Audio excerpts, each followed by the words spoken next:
Hi, I'm Daniel Sturridge and you're watching Redmen TV. Hello, welcome to Redmen TV. It's Monday, it's time for your Liverpool news update, and yes, I am back. If I look like I've aged 10 years, that's pretty good because I feel like I've aged about 20.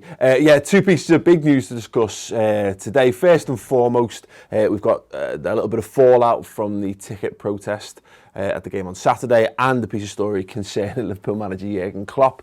I'll start with the latter. As we know, Klopp missed the game at the weekend with Sunderland because he had appendicitis. He went in, he had an operation on Saturday, and apparently, according to the Daily Mirror, he's basically signed himself out of hospital. Good on you, Jurgen. Decided, I ain't having none of this. I imagine he probably kind of went along the corridor with his drip on a thing and walked out the hospital with it, or ripped the drip out with his teeth and laughed. and then defiantly strode up to a desk and was being told, no, Jurgen, don't stay, recuperate. You just had a piece of your body cut out. Please calm down. But no, apparently having none of it. He wants to be back in training today. Fair play. I don't think, look, every time Jurgen Klopp does something, it just enamors me and us further towards him. What a man.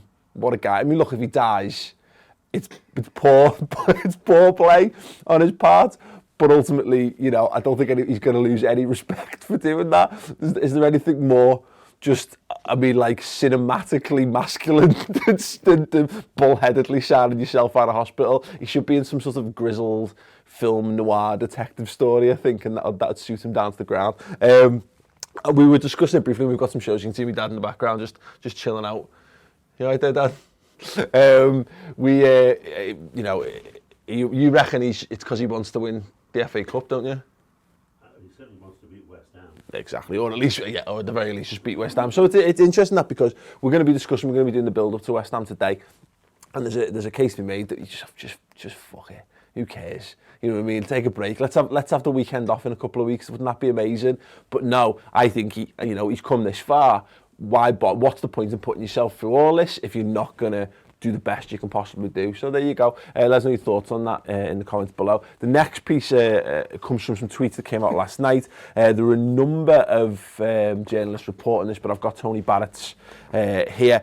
Obviously, everyone should know by now there was a walkout on 77 minutes in the match protesting the hike in ticket prices. Basically, consistently, but with the straw breaking the camel's back, was the recent announcement of price increases for the coming season. A lot of people walked out. A lot. Reports of around 10,000, which is amazing.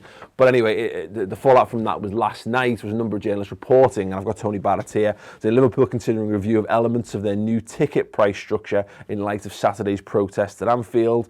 Discussions between FSG and senior Liverpool management took place today and are set to continue this week. And he just ends it with, clearly there are no guarantees at this stage that anything will change regarding ticket prices, but it is a possibility, which is fantastic. We're supposed to have, and I need to check if this is confirmed because I've literally just walked in the door for the first time in 2 weeks. I believe we've got JB Kenner from Spirit of Shankly coming in tomorrow to have a chat about some of this stuff, and we'll see, have a little bit about what happens next, what the ultimate goal is, etc., etc. Should be a very, very interesting thing, because obviously it was groundbreaking what happened at the weekend, and there's no other way to say it. There's been a lot of talk about it. The Football Supporters Federation have been trying to make it known about, I guess, this perceived unfair prices in football. And I'm immensely proud that it's Liverpool who've stood up. I mean, obviously, there are detractors to it, and that's fine. Everyone's entitled to their opinion on it and what have you. But very, very interesting. And there's something about, maybe it's just the scouser in me that just loves the fact that Liverpool are the ones who stand up for everyone else, which I think is great. But obviously, nothing's happened off the back of it, but you can't ignore something like that. And it's great to see that, even though we don't know what will come of it, things will continue to happen. Wheels will continue to be in motion. But good to see that conversations have taken place, if nothing else, and obviously when we know a bit more, we'll talk about it, which would be great. Let us know your thoughts on that again in the comments below. Give this video a thumbs up. Do subscribe to the YouTube channel if you haven't done so already. I don't know why you wouldn't have done. It's amazing. I'm back.